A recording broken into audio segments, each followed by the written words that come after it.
Viewers, आज के video में हम देखेंगे कक्षा 12वीं का अर्थशास्त्र का अर्धवार्षिक परीक्षा का पेपर। तो इसमें प्रश्न नंबर पहला है, सही विकल्प चुनकर लिखिए। इसमें पहला प्रश्न है, व्यष्टि अर्थशास्त्र में सम्मिलित होती है। तो इसमें क्या सम्मिलित होती है? व्यक्तिगत इकाई, छोटे छोटे चर, व्यक्तिगत मूल्य निर्धारण या उपरोक्त सभी। तो जो सही आपको वह आंसर यहाँ लिखना है। इसके बाद अगला है, निम्न में से किस अर्थव्यवस्था में निजी क्षेत्र एवं सार्वजनिक क्षेत्र का सह अस्तित्व पाया जाता है? पूंजीवादी, समाजवादी, मिश्रित या इनमें से कोई नहीं। इसके बाद अगला है, जब कुल उपयोगिता अधिकतम होती है तब सामान्य उपयोगिता, तो यहाँ पे क्या आएगा? धनात्मक होती है, ऋणात्मक होती है, शून्य होती है, इनमें से कोई नहीं। इसके बाद अगला वैकल्पिक प्रश्न है, ऐसी वस्तुएं जिनका एक दूसरे के बदले प्रयोग किया जाता है कहलाती है। तो ऐसी वस्तुएं क्या कहलाती है? पूरक वस्तुएं, स्थापना वस्तुएं, आरामदायक वस्तुएं या इनमें से कोई नहीं। इसके बाद अगला है, मांग की कीमत लोच कितने प्रकार की होती है? तो इसमें है 3, 5, 6 या 7। अगला है, मांग की कीमत लोच से क्या अभिप्राय है? तो यहाँ है कीमत के परिवर्तन के कारण मांग में परिवर्तन, स है कीमत में परिवर्तन, या फिर अगला है आय में परिवर्तन। इसके बाद अगला प्रश्न है, रिक्त स्थानों की पूर्ति कीजिए। तो जो रिक्त स्थान में सही शब्द आने चाहिए वो आपको यहाँ भरना है। तो हम देख लेते कौन कौन से रिक्त स्थान हैं। तो इसमें पहला है, पैमाने के प्रतिफल का संबंध। तो यहाँ पे आपको लिखना है कि इसका संबंध किससे है। अगला है, लागत फलन में लागत का फलन होती है। पूर्ति का नियम कीमत एवं वस्तु की पूर्ति के बीच का संबंध कहलाता है। दूध जैसी वस्तु के लिए पूर्ति की लोच होती है। पूर्ण प्रतियोगिता में विक्रेता वस्तुएं बेचते हैं। अगला है, वस्तु की कीमत का निर्धारण दोनों मांग तथा वक्रों द्वारा होता है। अगला है, कृषि वस्तुओं के लिए कीमत की निम्नतम सीमा को भी कहा जाता है।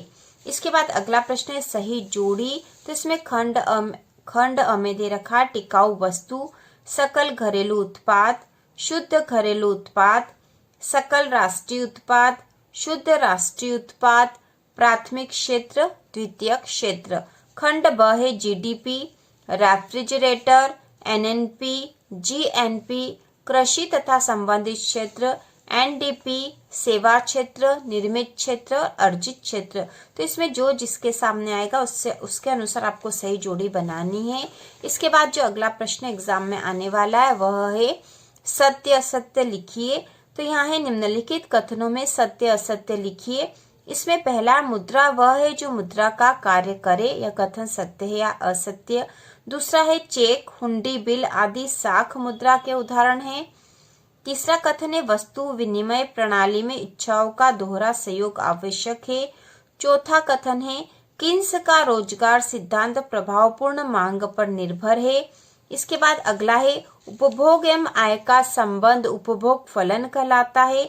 या प्रतिष्ठित अर्थशास्त्रियों के अनुसार मजदूरों में कटौती बेरोजगारी को बढ़ा सकती है।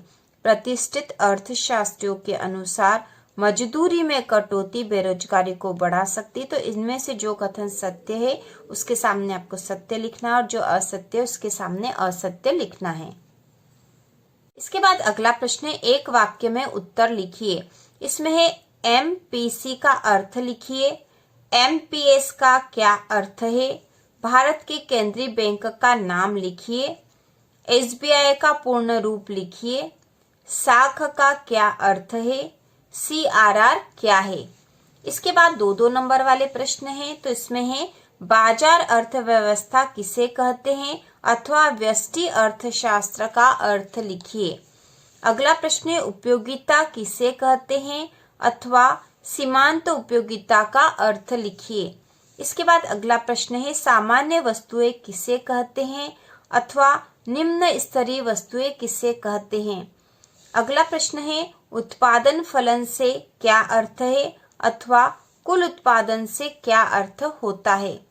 इसके बाद अगला प्रश्न है, बाजार का अर्थ लिखिए अथवा पूर्ण प्रतियोगिता बाजार का अर्थ लिखिए। अगला प्रश्न है, पूर्ति का अर्थ लिखिए अथवा पूर्ति की लोच किसे कहते हैं।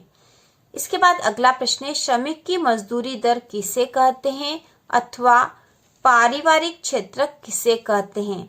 इसके बाद अगला प्रश्न है, मध्यवर्ती वस्तुएं किसे कहते हैं अथवा पूंजीगत वस्तुएं किसे कहते हैं। इसके बाद अगला प्रश्न है, मुद्रा का अर्थ लिखिए अथवा व्यावसायिक बैंक किसे कहते हैं। समग्र मांग का अर्थ लिखिए अथवा गुणक किसे कहते हैं। इसके बाद जो प्रश्न है वो 3 नंबर वाले प्रश्न हैं।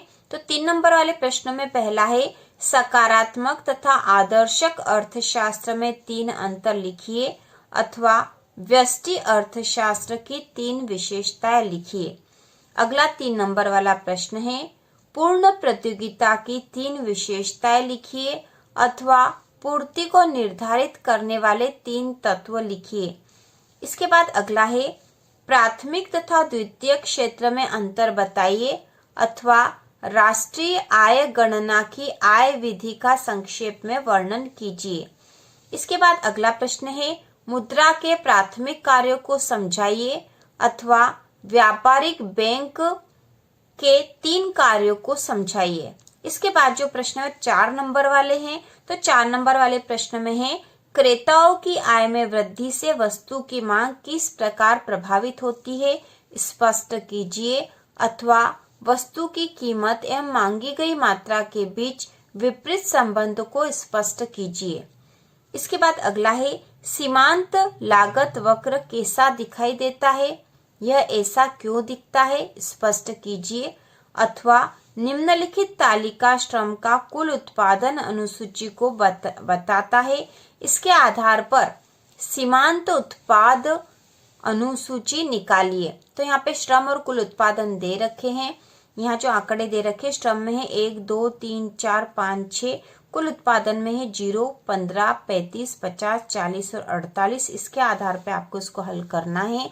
अगला प्रश्न है, किस प्रकार वस्तु विनिमय प्रणाली दोहरे सहयोग के अभाव से ग्रसित थी, स्पष्ट कीजिए अथवा मुद्रा एक बुरा स्वामी है, क्या आप इस बात से सहमत है, स्पष्ट करें।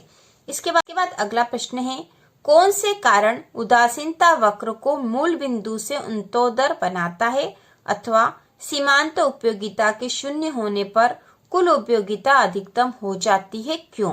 तो इस प्रकार आपका अर्थशास्त्र का अर्धवार्षिक परीक्षा का पेपर है। इसी के अनुसार आपको तैयारी करनी है। तो इसी प्रकार के और वीडियो देखने के लिए कक्षा 12वीं के सारे इम्पोर्टेंट क्वेश्चन और वार्षिक परीक्षा की तैयारी करने के लिए चैनल को सब्सक्राइब कीजिए।